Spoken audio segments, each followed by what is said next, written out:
Estamos estudiando el libro de los Salmos y para hoy tenemos uno de los salmos más, dicen algunos, más difíciles de entender y de los más interesantes que aparecen, ¿no? Es el Salmo 137.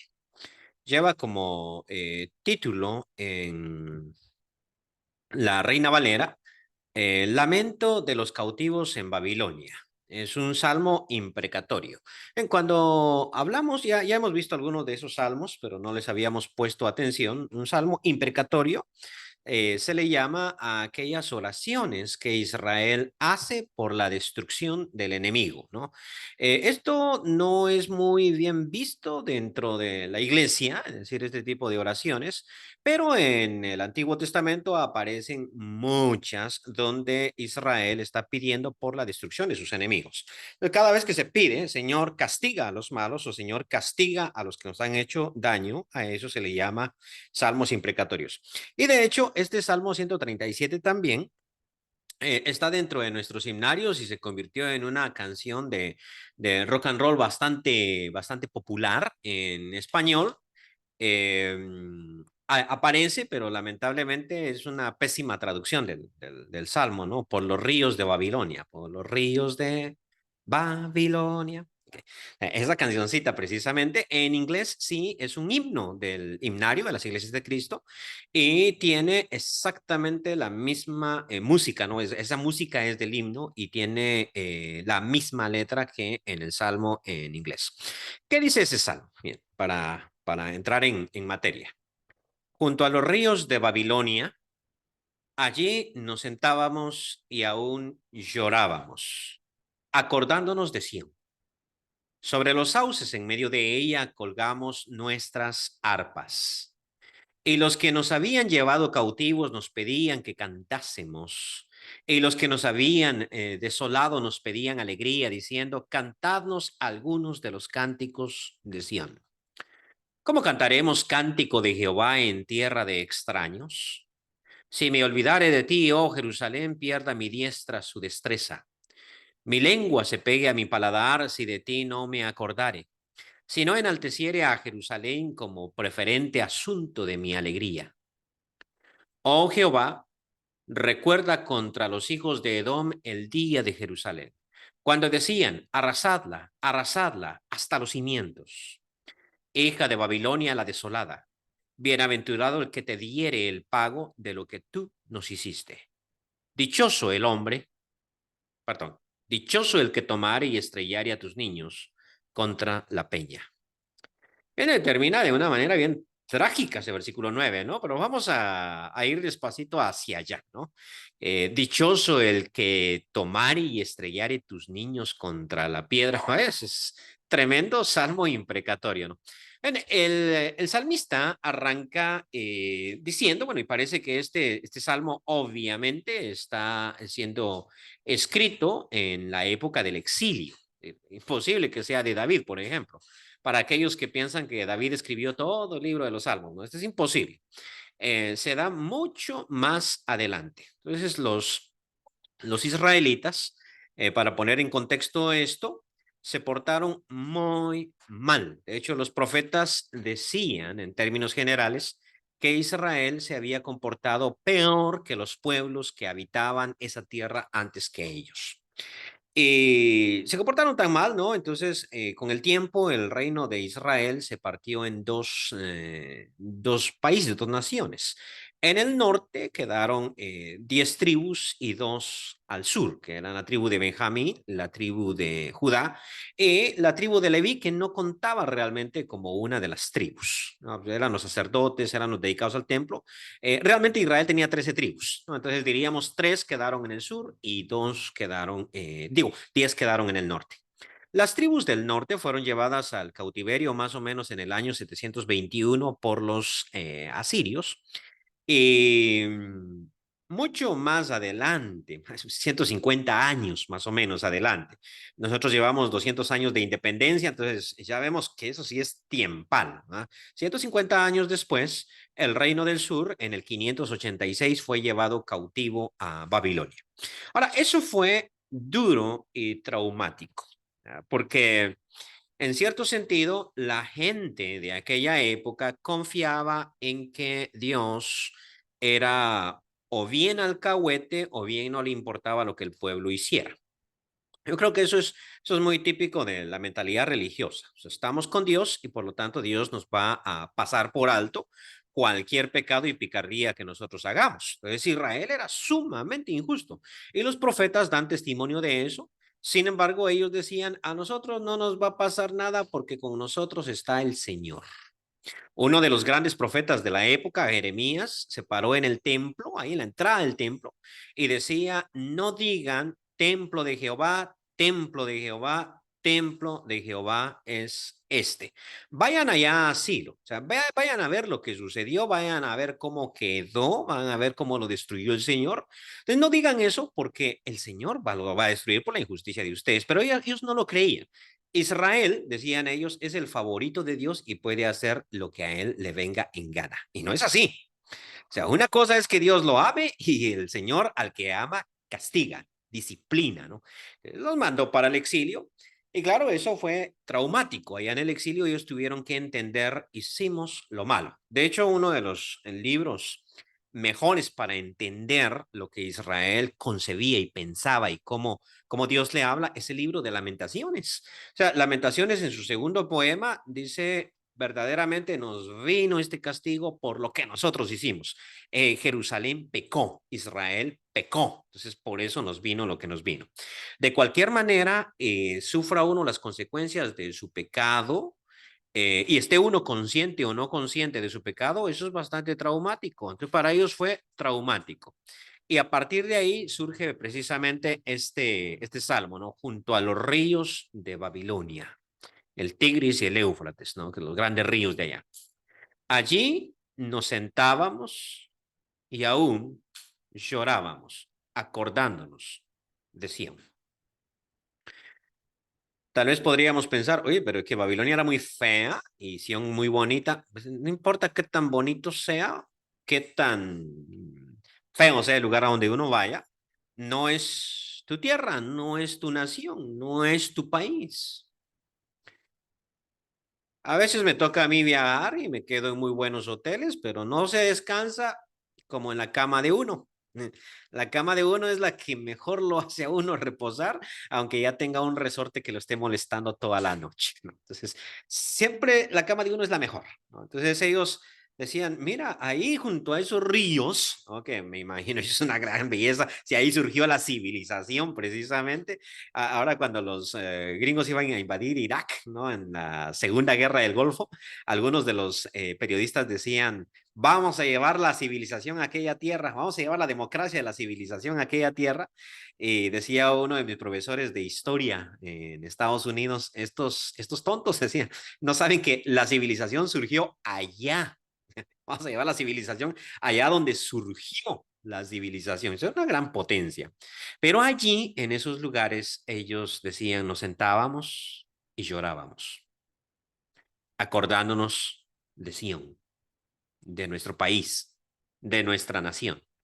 Sobre los sauces en medio de ella colgamos nuestras arpas. Esto es poético. Esto no es literal, por una sencilla razón. El exilio no fue que les dijeron, hagan una fila que los vamos a llevar al exilio. Pueden llevarse su piano, su teclado, su guitarrita o su arpa, pues agarren sus arpas y llévenselas. Allá ustedes van a tocar. Eso no pasó. O sea, ellos los esclavizaron, los agarraron y vamos, ¿no? Entonces, ellos no tenían arpas. Arranquemos, allá no tenían arpas. Eso es una imposibilidad histórica. Lo que ellos están diciendo es, colgamos nuestras arpas en el sentido de nuestra alegría, nuestra fiesta, lo que nosotros hacíamos allá lo colgamos, ¿no? Aquí en Colombia, pues yo no tengo mi guitarra, siempre ando con mi guitarra, no se la dejé en Guate. Se quedó en Guate la guitarra porque cuesta mucho traerla. Creo que me sale más barato comprar una aquí que traerme aquella por el boleto de avión, ¿no? Te sale más barato.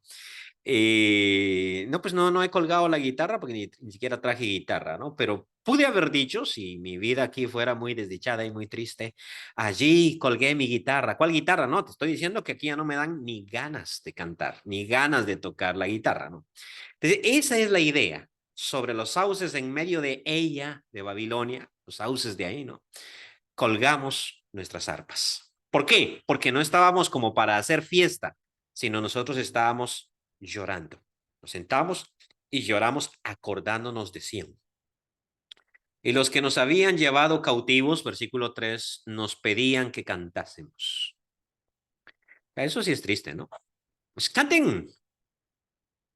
Y los que nos habían desolado, nos pedían alegría, diciendo, cantadnos algunos de los cánticos de Sión. ¿Qué cantan ustedes allá? Canten, ¿verdad? Ahora, aquí quisiera tocar este puntito. Para nosotros, lo más común es tener música romántica. O sea, si uno pudiera meterse al carro de cada hermano, de esos que tienen carro, y prenderlo y ver qué es lo que escucha, ¿no? Escucha rancheras, reggaetón, baladas, boleros, qué sé yo. Los israelitas, sus cánticos de Sión no tenían que ver con cuestiones, voy a decir, mundanas. No tenía que ver con esas situaciones, sino todos eran cánticos religiosos, dedicados al templo, a su tierra y a su Dios. ¿Cómo podemos cantar nosotros eso? La segunda estrofa del Salmo, que tiene tres, empieza con una pregunta. ¿Cómo cantaremos cántico de Jehová en tierra de extraños? Interesante, ¿no? ¿Cómo cantaremos cántico de Jehová en tierra de extraños? Había la idea en el mundo antiguo de que solamente se podía adorar al Señor en su propia tierra. Yo no sé si ustedes han visto o han repasado este evento en el Antiguo Testamento, pero cuando la lepra de Naamán, el sirio, fue curada cuando se zambulló 7 veces en el Jordán, él se convirtió a Jehová. O sea, él servía allá en Siria a otro Dios, no sé a cuál, pero él se convirtió, ¿no? Y entonces le pidió al profeta dos cosas, si ustedes recuerdan. Le dijo, concédeme esto. ¿Qué? Mi señor el rey confía en mí, entra conmigo a donde quiera, porque era su general de confianza, ¿no? Y él va a entrar al templo de su Dios y allí me va a tomar del brazo, porque parece que el rey era ya anciano, y se va a inclinar ante su Dios. En ese momentito, y por el rey, porque me está tomando del brazo, yo me voy a inclinar. Pero eso no es Dios. Eso es, no voy a adorarlo. Y el profeta se lo concede, ¿no? Es bien interesante. Le dice, ven, ve. Y otra cosa que le pidió Naamán el sirio al rey fue tierra. Déjame llevar un poco de tierra aquí. ¿Y eso qué? O sea, uno queda así como, ¿de tierra? ¿Y para qué quiere tierra? Porque hay que hacerle un altar allá a Jehová y hay que hacerle el altar con su tierra, porque no se le puede adorar al Dios lejos de su tierra. Entonces, no sé si esto proviene de allá, ¿no? Pues parte de lo que ellos decían. Así, ¿cómo podemos nosotros cantar a Jehová en tierra de extraños? Nosotros sabemos que del Señor es la tierra y su plenitud, porque Él hizo los cielos y la tierra. Se repite innumerables veces, tanto en el Antiguo como en el Nuevo Testamento, y por lo tanto toda es su tierra. Pero ellos decían eso, ¿cómo cantaremos cántico de Jehová en tierra de extraños? Y luego hacen este tipo de juramentos. Si me olvidare de ti, oh Jerusalén, pierda mi diestra su destreza. Espérate. Ellos decían, estamos en el exilio, pero no somos de aquí. Había unos falsos profetas ahí entre esta gente que le decía, dice el Señor que de aquí a 2 años ustedes volverán a su tierra. Y Jeremías escribe una carta a los expatriados. Y esa carta es bien triste, porque le dice, esos que le dicen que en 2 años van a volver ustedes a su tierra, esos son falsos profetas. Uy, ustedes van a volver es en 70 años. No, a mis 48 años, sumémosle 70, o sea, eso me da 118, no llego. Eso sería como, ¿qué? O sea, a los 118 años te van a meter preso y te van a poner 70 años. No, yo mejor vivo, o sea, hago mi vida porque de ahí no voy a salir. O sea, eso no va a pasar, no voy a regresar. No, tú no vas a regresar. El que va a regresar va a ser tu nieto. Y entonces, o sea, Jeremías le dice, miren, hagan su casita mejor, dejen de estar viviendo de alquilado, que ustedes van a morir allá. Planten su viña. Y algo que es bien importantísimo que nosotros no hemos entendido todavía, que aparece en 1 Timoteo capítulo 2, oren, oren por la bendición de ese pueblo. Claro, allá habla del vivir quieta y sosegadamente. Oren porque Dios bendiga Guatemala. Sí, estamos en Guatemala, contexto de Guatemala. Oren porque Dios bendiga Guatemala. Pero tú eres guatemalteco, no, yo soy ciudadano de los cielos, yo no soy guatemalteco. Bueno, en los papeles todavía, pero soy ciudadano del cielo. No soy guatemalteco, pero tengo que orar por Guatemala porque la prosperidad de esa nación es tu prosperidad. Eso le dijo Jeremías. ¿Ok? Pero y entonces este versículo 5 era el papá diciéndole al hijo, no te olvides de Jerusalén. Oye, pero tú te vas a morir aquí. Sí, pero tú no. O sea, o recuérdale a tu hijo, porque nuestro nieto tiene que acordarse que él no pertenece a esa tierra. No es de Babilonia, él es de Jerusalén. Y si yo, mi familia, nos olvidáramos de Jerusalén, que pierda nuestra diestra su destreza.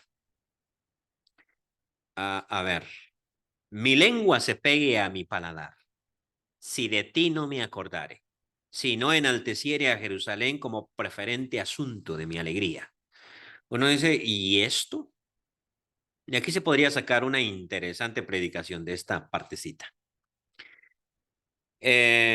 José llegó a Egipto, ¿se acuerdan? Llegó como esclavo.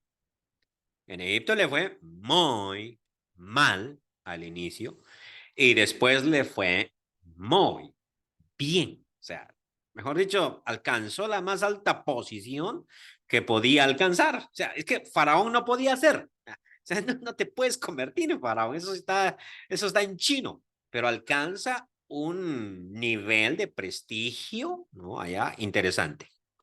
Y él pudo haber dicho, bueno, esta es mi tierra, ¿no? O sea, aquí yo fui prosperado. Y de hecho, él hace que Egipto prospere porque la prosperidad de Egipto es su prosperidad, ¿no?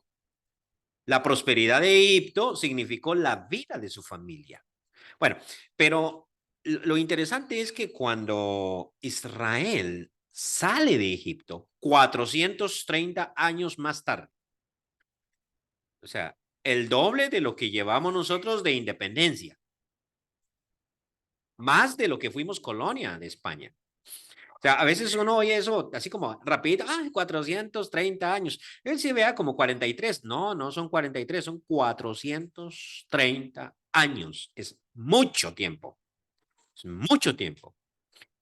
Y los israelitas sacaron los huesos de José en su éxodo. Nos vamos. Ajá. Y eso que llevan ahí, ¿qué es? Los huesos de José. ¿Y eso? O sea, los huesos de Cristóbal Colón, a saber dónde estarán.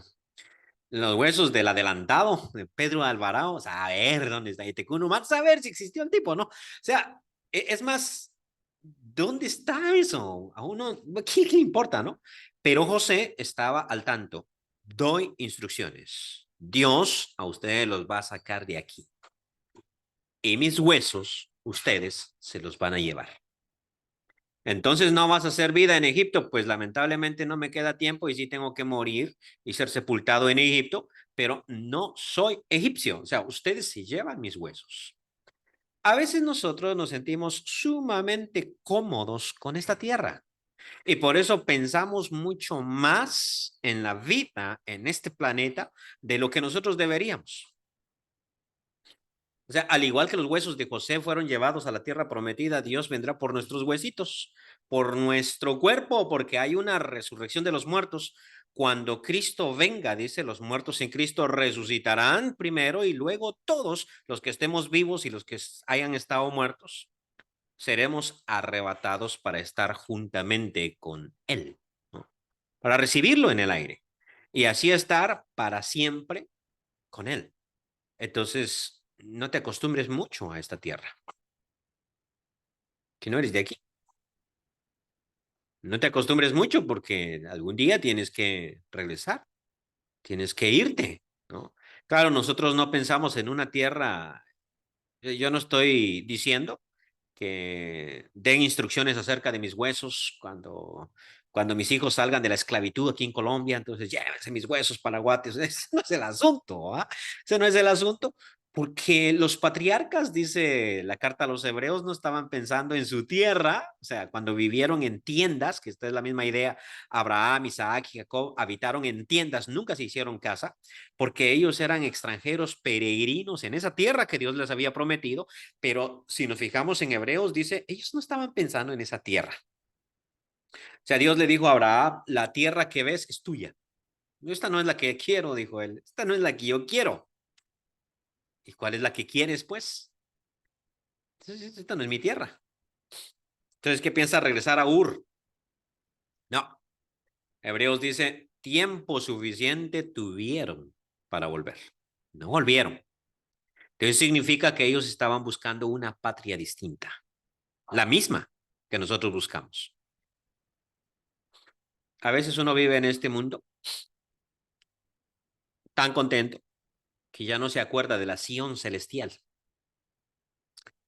de la Palestina de los cielos, de la Jerusalén o de la nueva Jerusalén. Si me olvidare de ti, oh Jerusalén, esta es la idea, pierda mi diestra su destreza. Mi lengua se pegue a mi paladar si de ti no me acordare, si no enalteciere a Jerusalén como preferente asunto de mi alegría. Ahora sí viene la parte imprecatoria. Oh Jehová, recuerda contra los hijos de Edom el día de Jerusalén, cuando decían, arrasadla, arrasadla hasta los cimientos. Cuidado con alegrarse de la destrucción del enemigo. Proverbios dice que cuando al enemigo de uno le vaya mal, no hay que alegrarse, porque no sea que Dios lo mire y entonces más bien le vaya bien. Entonces hay que ser maquiavélico, ¿no? No te alegres de la destrucción del enemigo. Pero, ¿qué tal de la destrucción del hermano? Es que Edom, y por eso le llama Edom, ¿no? Es el hermano de Jacob. Resulta que ellos tuvieron sus enemistades y pelearon por tierra y muchas veces los edomitas afligieron a los israelitas y otras veces los israelitas afligieron más veces tal vez a los edomitas y se creó toda una contienda y por mucho, mucho tiempo, pero luego aparece una enemistad tan grande en que, según lo narra también el profeta Amós, entre otros, dice que cuando o sea, cuando Jerusalén era destruida, ¿no? En el tiempo de Amós, cuando Israel era destruida, entonces Edom aprovechaba. Y esto parece haber sucedido después. Amós está en el siglo octavo. La destrucción fue más adelantito, allá en el siglo sexto. Entonces, cuando la destrucción se dio, parece que Edom estaba encantado de la vida. O sea, qué bueno que destruyeron a esa ciudad y nos quitaron a ese problemita de encima. Y esto es lo que el salmista dice, oh Jehová, recuerda contra los hijos de Edom el día de Jerusalén, cuando ellos decían, arrasadla, arrasadla hasta los cimientos. Acuérdate de eso, no lo olvides. Luego en el versículo 8 se pasa a Babilonia. Hija de Babilonia es una forma de decir Babilonia. Es una forma de decir Babilonia. Babilonia los destruyó. Entonces dice, hija de Babilonia la desolada, bienaventurado el que te diere el pago de lo que tú nos hiciste. Y ahora sí, dichoso el que tomare y estrellare tus niños contra la peña. ¿Por qué está esto en la palabra de Dios? ¿Por qué este lenguaje de ira y de rencor, ¿no? Si eso no es compatible con la enseñanza de Jesús. Eso es lo que se dice generalmente. Porque el Señor Jesús, digo, si te pegaren en una mejilla, con también la otra. Y bendecid y no maldigáis, aunque aquí técnicamente es una bendición, no una maldición. Lo único es que es la bendición sobre el que aflija al otro. O sea, porque ahí no dice maldito o eso, sino dice bienaventurado, es una bendición. Y dichoso, es una bendición. Una bendición para que el que agarre tu niño y lo estrelle contra la peña. Bueno, pero es una bendición, ¿no? Entonces Jesús dijo, bendecid a los que os persiguen. ¿Qué pasa ahí? ¿Qué sucede? Hay un par de cositas que comentar. Lo primero es que aquí nosotros nos encontramos en el Antiguo Testamento. Y no esperamos nosotros del Antiguo Testamento el mismo tipo de ética que Jesús exige a sus discípulos. De hecho, Jesús, en el Sermón del Monte que estamos citando, claramente determina que la ética y la moral que él está enseñando sobrepasa lo que existía en el Antiguo Testamento y en la tradición judía. ¿Oíste que fue dicho? Cita tres veces a la ley. ¿Oíste que fue dicho? Mas yo os digo. Que claramente lo que Jesús está diciendo está sustituyendo y mejorando lo que había antes. Y tres veces cuando dice, oíste que fue dicho, cita la tradición de los rabinos, la tradición de los fariseos. Entonces, igual, superamos lo que está escrito y superamos lo que se enseña en la tradición oral de los grandes maestros de Israel expresado en un solo versículo, si vuestra justicia no supera a la de los escribas y fariseos, no pueden entrar en el reino de los cielos. Entonces es claramente una superación a lo que está en el Antiguo Testamento. Ahora, tampoco se exige, si uno se fija, una ética superior para los cristianos. Pablo en Romanos capítulo 12 postula, no os venguéis vosotros mismos, sino dejad o dad lugar a la ira de Dios, porque escrito está, mía es la venganza, dice el Señor, yo daré su pago, ¿no? Entonces, en determinada instancia, no nos dicen a nosotros que no existe justicia o que no existe, que en Dios o en el Nuevo Testamento no existe justicia o no existe venganza. Sí existe venganza, claro que sí. Lo que se pide al cristiano es que no lo haga por cuenta propia, o sea, no lo hagas tú, sino deja que Dios lo haga. Pues por dos razones. La primera es que mi juicio es equivocado muchas veces y que si yo tomo la justicia por mis manos, voy a cometer injusticia porque yo no conozco las razones por las cuales las personas actúan como actúan. Y Dios que sí las conoce, juzga con mayor justicia. Y la segunda es que yo le estoy quitando el trabajo a Dios. Corresponde a Dios vengarse, pero sí existe venganza. Entonces, la situación no es, mira, o mejor dicho, la situación no es, no existe una justicia, sino deja que Dios efectúe la justicia. Y el Salmo está haciendo precisamente eso. Los que se llevaron a los cautivos están allá en Babilonia y esos les están diciendo, cántennos unos de los cánticos de Sión. Y a partir de allí es que el salmista dice, hija de Babilonia la desolada, bienaventurado el que te diere el pago de lo que tú nos hiciste, pero no está tomando la justicia por sus manos, sino está dando lugar a la acción de Dios. O sea, Dios en algún momento se va a desquitar de esto que tú nos hiciste. Y están lanzando un elogio al que sea objeto, o mejor, al que sea sujeto de esa justicia. Entonces, no es tan distinto. Hay un comentarista de la Iglesia de Cristo que se llama Burton Kaufman, es gringo, ¿no? Y él dice que el Sermón del Monte es como el Monte Everest. Mejor dicho, no sabemos dónde Jesús dio ese sermón, pero él dice, yo creo que lo dio en el Monte Everest. ¿Ah? ¿Y por qué el Everest? Porque hasta ahí arriba solo suben un par de atletas, no sube todo el mundo. Entonces, que se maneja como la altura de la ética que se desea de todas las personas, pero que estamos conscientes es un rango muy elevado. Pero la justicia está. Veamos cuando uno ve el versículo 9, uno dice, oye, estos judíos son desalmados, ¿no? Porque dichoso el que tomare y estrellare tus niños contra la peña.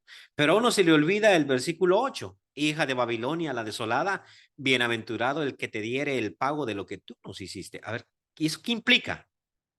Implica que cuando fuimos al exilio, los babilonios agarraron a nuestros niños y los estrellaron contra la peña.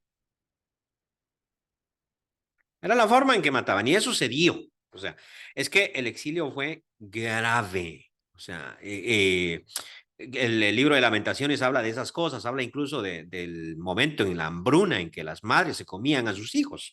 O sea, eso sí está grave realmente. Y cuando se llevaron al pueblo cautivo, eso no fue así como que, hey, fórmense, hagan una fila, no queremos que se vayan a lastimar. Por cada cautivo que se llevaron, tuvieron que matar 10. Cuando uno habla de la esclavitud que los europeos hicieron sobre los africanos, va eso en cuenta. Por cada africano que sacaron de África para esclavizar, mataron a 10. Que ningún africano decía, sí, a mí llévenme. O sea, ¿cuántos se apuntan para ir esclavos a Brasil? ¿No? Eso no pasaba. Había que atraparlos. Y cuando los atrapaban, tenían que matar a un montón. Aparte de la parte de la vida en esa época. Entonces, cuando se llevaron a los israelitas a Babilonia, el bebé está llorando y no nos lo podemos llevar, agárrenlo, traen para acá, lo agarran de las patitas y venga contra la peña, le quebraban la cabeza y ahí quedaba el bebé tirado. Entonces, obviamente, el judío aquí no está pidiendo más de lo que a él le hicieron. El versículo 8 dice eso. Bienaventurado el que te diere el pago de lo que tú nos hiciste. ¿Qué te hice? Dichoso el que tomare y estrellare tus niños contra la peña. O sea, lo que tú nos hiciste. Es que un cristiano no tiene que ser vengativo porque Dios no es vengativo. No, no, espérate. Eso no es así. Es que un cristiano no tiene que ser vengativo porque Dios es el que se venga.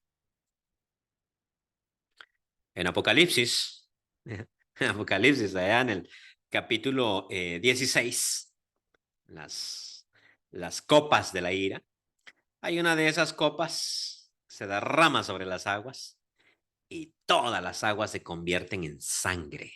O sea, eso es, ustedes se pueden imaginar. Si cuando fue el Nilo, eso no pasó. Cuando Moisés convirtió las aguas del Nilo, o Dios por medio de Moisés, ¿no? Convierte las aguas del Nilo en sangre, solo fueron las aguas del río, porque los egipcios abrieron pozos alrededor del Nilo para sacar agua porque no podían beber el agua del Nilo. Ellos bebían el agua del Nilo, ¿no? Entonces no podían beber esa agua porque era sangre, ¿no? O sea, no se puede beber.